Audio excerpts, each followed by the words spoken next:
Imagine sitting in class, and the person in front of you suddenly explodes. No bombs, no warnings, just blood. Welcome to Covington High, where growing up means bursting into pieces. This story begins in a completely normal high school. Senior Mara drops her pencil, and as she reaches down, the girl directly in front of her suddenly explodes like a blood-filled balloon. No bombs, no warnings, just a violent pop that leaves the room splattered in gore. As students evacuate, forensics notes a terrifying fact. The only thing physically destroyed was the girl herself. At the police station, the traumatized seniors are questioned. While others panic, Mara masks her terror with dark humor, laughing at an offbeat joke by a boy named Dylan. When the class asks when they can leave, Mara delivers a chilling truth. They'll only be released when authorities prove this won't happen again. Back home, Mara copes by smoking pot, receiving an anonymous text from a classmate confessing a crush.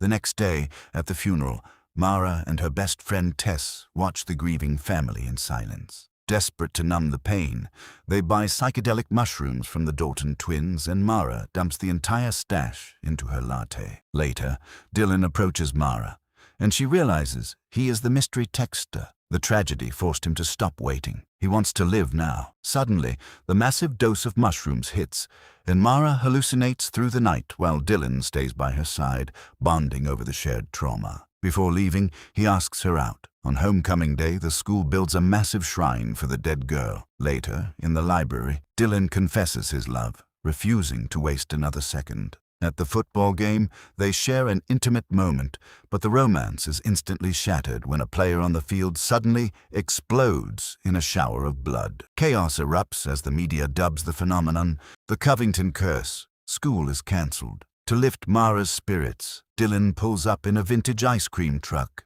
They drive to a memorial party, but step outside, wondering if alcohol triggers the explosions. After a deep conversation, they kiss. But the moment is cut short by blood-curdling screams from the house. Another student has just popped. The government steps in, assigning Agent Rossetti to investigate. Rossetti asks Mara and Tess to help gather intelligence on what the teens are consuming. Mara returns to the Dalton twins to buy out their drug supply. But as they text Dylan from the twins' car, the brother suddenly explodes in the front seat. Horrified, his sister lunges for the wheel, but she explodes a split second later, wrecking the vehicle. Dylan tracks the crash, finding a traumatized Mara washing blood off herself in a river. Suddenly, government figures in hazmat suits surround them. Mara, Dylan, and the entire senior class wake up inside a heavily fortified quarantine facility. The lead doctor interrogates them about their future plans. Mara's grim answer: her only plan is to stay alive. That night, a terrified Tess makes Mara promise she won't explode. Confessing if Mara goes, she goes too. Inside the facility, trapped teens argue over whether it's a virus or a curse.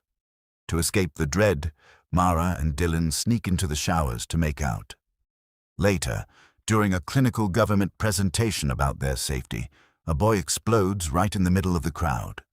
The psychological horror intensifies when another student pops while sound asleep in his bed. Outside the barbed wire, parents wait in agony as the deaths mount and experimental drugs fail. Then a new blue pill, the snooze button, stabilizes their blood chemistry. The popping stops and the survivors are released. Mara returns to a somber city. Her father hands her a vape, sharing an honest conversation about the terrifying transition into adulthood. The next day, Dylan visits, and they sleep together for the first time, promising to take things one day at a time. Only the cursed seniors return to school. Their teacher, a war veteran who witnessed exploding bodies, vows to help them graduate. On Valentine's Day, Mara and Dylan confess their love in a decorated barn, promising to spend the summer together if they survive. But social stigma isolates them. A terrified waitress refuses to serve Mara and Tess. The final breaking point occurs during a school assembly. The lead doctor explains the snooze button is just a temporary treatment, not a cure.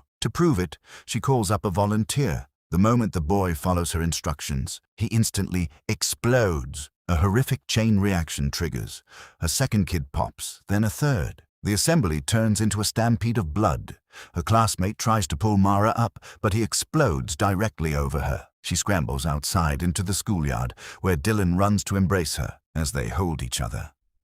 Dylan suddenly explodes right in front of her eyes. Mara walks home completely hollow, covered head to toe in her boyfriend's blood. At the hospital, doctors remove a fragment of Dylan's jawbone embedded in her skull. Shaken by severe depression, Mara stops taking her pills, locks herself in a room and stares blankly at old videos of Dylan. When she finally steps outside, she mixes a toxic tray of cocktails, darkly naming the drink, "All my friends and my boyfriend are dead." The next morning, she stumbles onto Tess's porch, completely wasted. They get into a screaming match, and a heartbroken Tess leaves Covington for good. Mara spirals into a destructive bender, crashing a protest and stealing alcohol. When she smashes Agent Rossetti's car window with a vodka bottle, her parents intervene. Mara explodes at them, refusing to pretend everything is fine when she could burst at any second. Online, cruel outsiders label her Patient Zero. She begins to believe them. On prom night, Mara sits alone on a playground. She then storms the depressing dance, takes the microphone, and tearfully apologizes, screaming that she hates herself for being the curse. Surprisingly, another girl steps up and confesses the exact same guilt. One by one, the surviving girls unite in their shared grief. Mara walks to the graveyard and collapses onto Dylan's tombstone, sobbing. Dylan's mother finds her, lies down in the grass beside her, and gently reminds her that she is just a girl in pain. None of them deserve this. For the first time, Mara lets go of her anger and holds the grieving mother. The next day, Mara reconciles with her parents. Months pass, and the random explosions inexplicably stop completely.